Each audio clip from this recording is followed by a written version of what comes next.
Туылған жер bir арманым, мен саға bir түп дарақ тиге албадым. Назым Хикмет. Саламатсың ба айылым? Акыркы кезде кечинде жумуштан чыгып, жан конуштагы өз мээнетим менен курган үйүмө жөнөп, биз тарапка кеткен жолго мына кайрыларда жүрөгүм бир зырк дейт турган болуп алды. Ооба. 15 жылга чукул зор түйшүк менен түптөп келаткан өз конушума эми жетерде ошондой сезимге туш болуп жүрөм.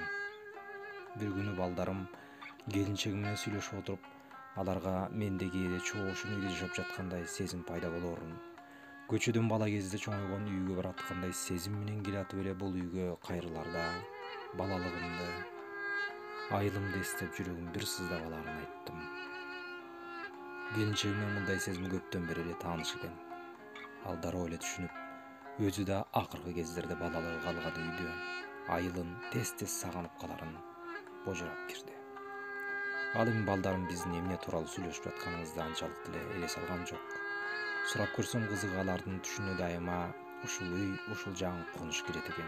Себеби төртөөбүздүн тең көз ачканы, көргөнү ушул үй, ушул шаар, ушул көчөлөр болбодубу? Ал эми менин түшүмө дайыма балалыгым калган айыл, биз чоңойгон эски үй кирет. Демек, жаратылыштын мыйзам ченеми ушундай турбайбы? Айылга кат жазуу мынчалык оор экенин билбептирмин. Мына ошондон улам мен сага кат жазгым келди. Ошентсе да туулуп өскөн айылга кат жазуу мынчалык оор экенин билбептирмин. Анан калса 4 жашында атасы каза болуп, 6 жашында энеси турмушка чыгып кетип, тайэнесинин үйүндө чоңойгон балага айылына кат жазуу экесе оор экен. Мен кайсы айылыма кат жазам? Ооба. Тайэнем жашаган айылда мен бактылуу да, бактысыз да балалыгым калды. Бактылуулугум ошол сууңду ичтим, гүлүңдү жыттадым, көк шибириңе оонадым. Өзөнүңдү балыктай ойноп, ажайып табиятыңа деле өрүп, ата тарбиясын көрбөсөм да атамды көргөн асыл адамдарыңдан таалим тарбия алып, кези келгенде тайынем эркелеп чоңойдум. Бактысыздыгым, жетим деген баары бир жетим турбайбы? Көңүлүмдөн өксүк кеткен жок. Жүрөгүм дайыма ачышып, дайыма бөксөп, жалгызсырай берем. Азыр деле кимдир бирөөнү издеп жүргөнсүң. Чамасы атамды же апамды издейт окшойм. Абаса. Апам турмушка чыгып кеткенде апамдын караганын эле эмес, апа деген сөздүн өзүн сагынганымды айтпа. Ага айылымдагы коктоголоттор, тоолор, токойлор күбө болгон. Ошол сезимди кийин Сайра эне деген поэмамда кыстарып кеттим эле. Не демекпиз?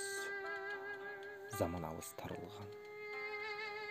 Жеке менин жүрөгүм жүз жарылган, атадынго үмүт эрте үзүлгөн, апа деген сөздүн өзүн сагынгам. Эч ким жоктой мени апамдай аярга.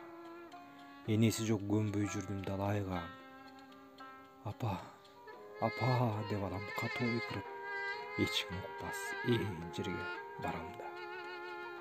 Атам кирип түштөрүмө күндө эле, аны ээрчип кетким келчү мүрзөгө. Адашкандай жалгызсырайм жабгам, аңгыраган ушул жарык дүйнөдө. Ооба. Ата бабам жашап өткөн конуш менен мен чоңойгон Ак Жол айылынын ортосу анчалык деле алыс эмес. Бир өзөндү бойлоп бирин-бири улай жайгашкан айылдар. Бирок кеп аралыкта деле эмес экен. Кеп сенин жетимдигиңде баары жетиштүү болгон күндө деле бала ата-энеси менен чогуу болбосо, жүрөгүндө эч качан кетпей турган өксүк пайда болуп, ал сени өмүр бою коштоп жүрүп отурат турбайбы? Кечир мени айылым. Мен сага көп деле барбайм. Биринчиден, азыр сенде тайынемдин очогун өчүрбөгөн жалгыз иним. Анан атамдын айылынан да жогору турган айылда жашаган, мени дагы эки инилүү, бир карындаштуу болгон апамдан башка эч кимим деле жок. Абаса, мен атамдын айылы деп бекер айткан жокмун. Бизге атабыздан ата конуш да калган жок. Ооба. Ата бабам жаткан мүрзөдөн башка ошол айылда менин атам Самаган Ажыматовдун конушу жок. 28 жашында каза болгон Атам байкуш өзүнүн атасы Ажыматтын үйүнүн ордуна там салганга деле жетишпей калыптыр. Чоң атам жашаган үйдүн орду эчак эле менчиктештирилип, биз чоңойгончо эле уруулаш туугандардын менчигине айланып кеткен. Жалгыз инем артында баласы жок байкуш тайынемдин жерин жер, элин эл кылып алды. Бирок бир нерсени айта кетишим керек, атамдын бизге ата конуш, алакандай жер калбаганы менен жакшы сөз кадыр барып калган. Атамдын замандаштары азыркы мезгилге чейин мени агылайын, самаганын баласысыңбы, атаң мыкты киши эле дегенине көкөлөтүп көптүрүп коет. Атам 28 жашка чейин эле элдин назарына илинип, артында жакшы сөз калтыра алганы үчүн мен өз айылымда жүзүм жарык жүрө алам, сыймык менен баса алам. Атам аркылуу ата журтума арналган ар кандай тематикадагы ырларды жазып жүрөм. Менин ата конушум Райкомол айылындагы атам жаткан мүрзө. Аны да 16 жашымда биринчи жолу көргөм. Бирок атам жашаган айылда атамдан калган алакандай жер калбаса да, балалыгым калган Ак Жол айылымды жакынсынып, ал жөнүндө ыр жазып калам. Ал булбулдар аман барбы?